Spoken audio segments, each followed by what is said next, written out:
cryptocurrency waa mar kale iyo cashar cusub waxaynu ku soo jirnay taxanihii Binance abka Binance ku saabsanaa xisada ugu dambeysay waxaynu ka soo hadalnay sida lacagta iyo faa'iidada aynu ka sameeyno cryptocurrency-ga abkeena Binance sida aynu la soo bixi lahayn oo aan telefoonkeena ugu soo shuban lahayn inagoo ku helayna marba wax la yiraahdo lacagta danamaysan aan isticmaalno haday sahal tahay iyo haday EVC tahay iyo haday tahay SAD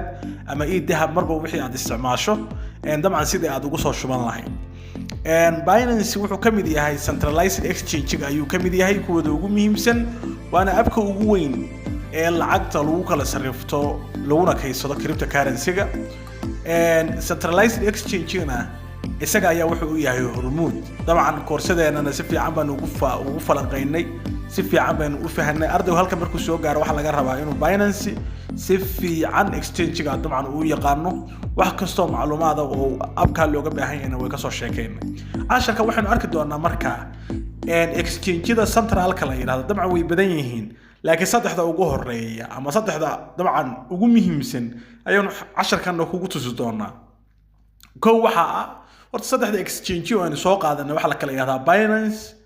Coinbase iyo Bybit saddexda exchange oo dabcan kamid exchange-da ugu waaweyn ee central exchange-ga central exchange waxaan ku soo sheegnay exchange-da gaarka loo leeyahay ee shirkado ay leeyihiin dabcan wadamada laga leeyahay waxa ugu horeeya Binance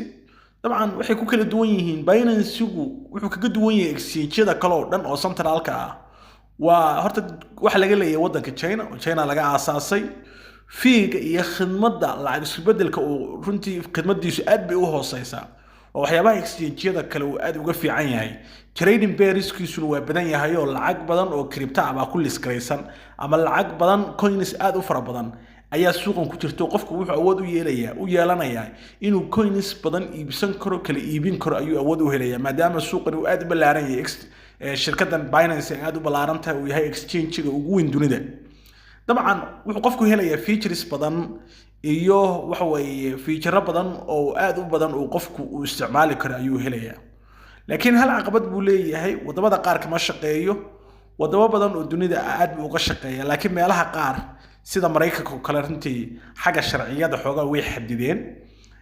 iyaga oo markaa maadaama uu China laga leeyahay China in laga leeyahay ku duraya maadaama China iyo Mareykanku uu ka dhaxeeyo xifaarta xagga dhaqaalaha marka laakiin markaan joogno bariga Afrika ama Afrika oo dhan Aasiya aduu qaaradaha adduunka intooda badan waa laga isticmaalaa ardaygan waxaanu kula talinaynaa waxa weeye arday oo Binance isticmaal maadaama uu abka ugu weyn ugu sukuursan ugu amaan badan uu yahay inaad Binance isticmaasho waa muhiim oo aad marka leedahay document iyo passport si marka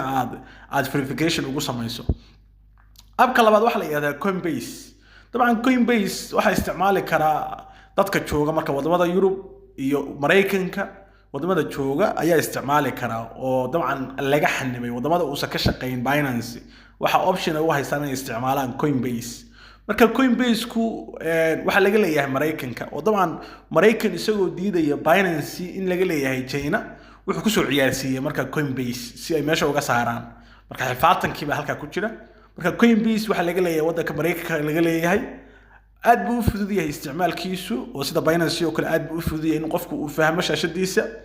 amniga ama security-giisu aad buu u sareeyaa sidoo kale wuxuu ku haboon yahay dadka bilowga aad buu runtii ugu haboon yahay maadaama isticmaalkiisu aad u fudud yahay laakiin wadamada uu ka shaqeeyo waa inta badan Yurub Mareykanka oo laga leeyahay wadamo badan oo rasmi u taageera ayaa jira waxyaabaha kale oo caan ku yahay Coinbase waxa kamid ah collaboration wuxuu kula jiraa la shaqeyn shirkadaha ugu waaweyn iyo bangiyada inta badan sida hadda waxa la yiraahdo bangiyada PayPal ama PayPal iyo shirkado badan oo aad u fara badan runtii oo ka shaqeeya xagga finance-ga ayuu xiriir la leeyahay marka halkaasuna aad ugu xoogan yahay maadaama Mareykanku uu leeyahay inta badan waxyaabaha ama shirkadaha ka shaqeeya finance-ga wadamada Yurub oo dhan ama Mareykanka aad runtii u taageeraan marka waa meelaha uu ku xoogan yahay